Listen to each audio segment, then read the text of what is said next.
My name is Ellen Casabuono. I'm a PMHMP student at Eastern Kentucky University, and this presentation is on physical exercise for people with bulimia nervosa. Healthcare practitioners are often reluctant to implement physical exercise interventions for people with bulimia nervosa because there's concern for excessive exercise as a purge behavior.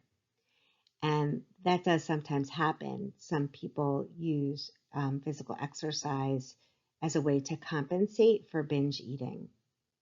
However, people with bulimia nervosa need a safe way to exercise, and unhealthy exercise behaviors need to be corrected by the healthcare team rather than avoided. And the reason for this is that there's no evidence that teaching healthy physical exercise will lead to unhealthy purge behaviors of excessive exercise.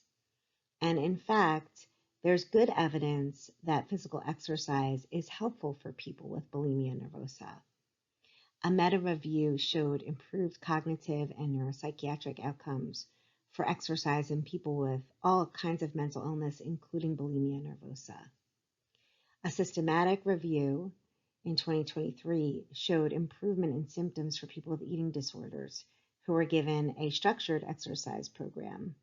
And those people include people with bulimia nervosa. And a randomized controlled trial showed that structured exercise decreased bulimia nervosa symptoms, which included purge behaviors that were related to exercise, like excessively exercising as compensation. So I'm proposing a 20-week interdisciplinary physical exercise intervention for bulimia nervosa that is adjunctive to standard treatment. The theoretical framework for this is Malace's transitions theory. And this theory basically states that assisting people in managing life's transitions is a key function of nursing.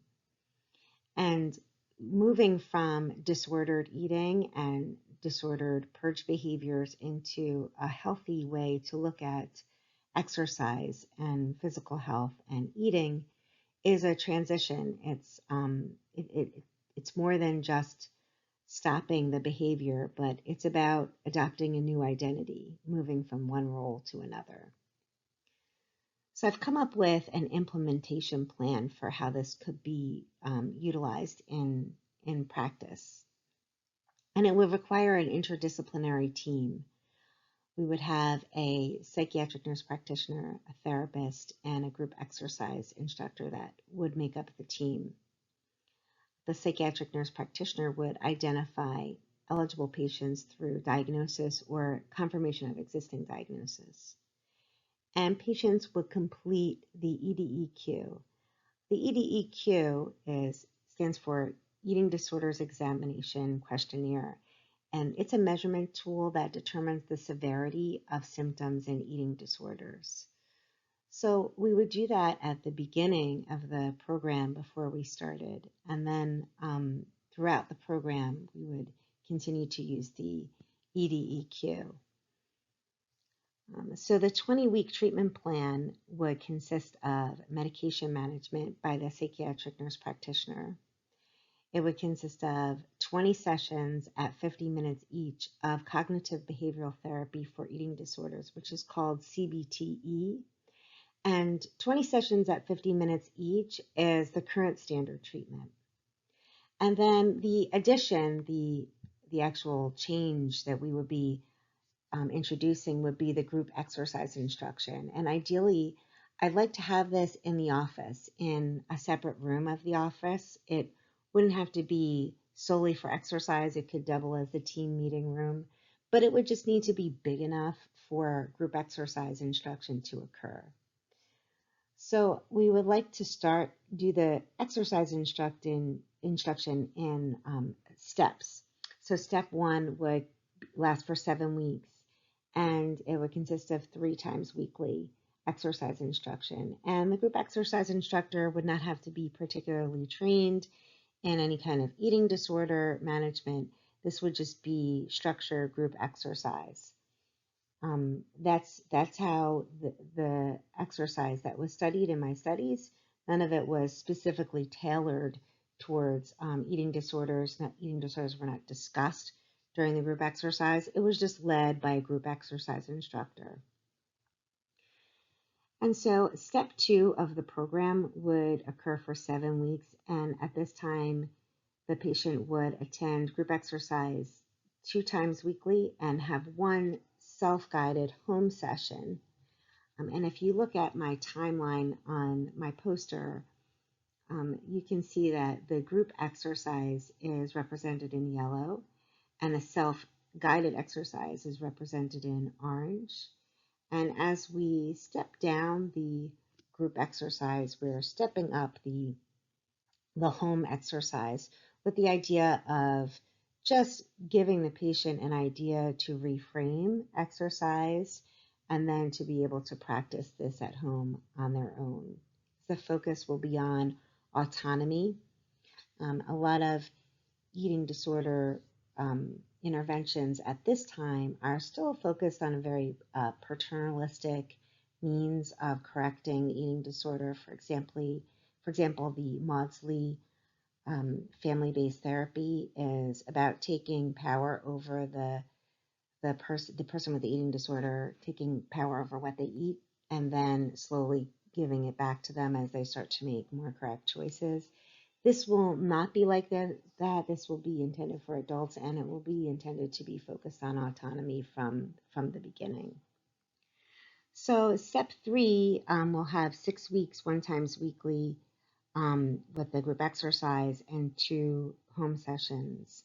And then at the end of the 20 weeks, we'll complete the EDEQ again. We'll also complete the EDEQ as we step down and just to check in with the patient, see if their symptoms are improving, see if they want to make any changes to their treatment plan. And treatment planning should be based on patient preference. So if the patient isn't comfortable going down to 1 session at home or even 2 sessions at home, they're just not comfortable, we can let them continue with the group exercise instruction until they're comfortable. And this gives more of the power back to the patient. The interdisciplinary team will meet weekly to discuss how the patient is progressing and to express any concerns that may come up. We'd like to do this in the style of assertive community treatment, where team members are considered equals and they take turns chairing the meeting and no one person has authority over what happens. So that's about how it's going to go for the 20-week period. I'd also like to do a follow-up at 16 weeks with another eating disorder examination questionnaire in my timeline that's represented in blue. And then again, 1 year post-discharge, just to gather data on how long this lasts, if the effects are maintained for our folks with eating disorders. And the idea behind this is that we already know, it's already very well known and understood, that every person should be exercising to the best of their ability several times a week for physical health.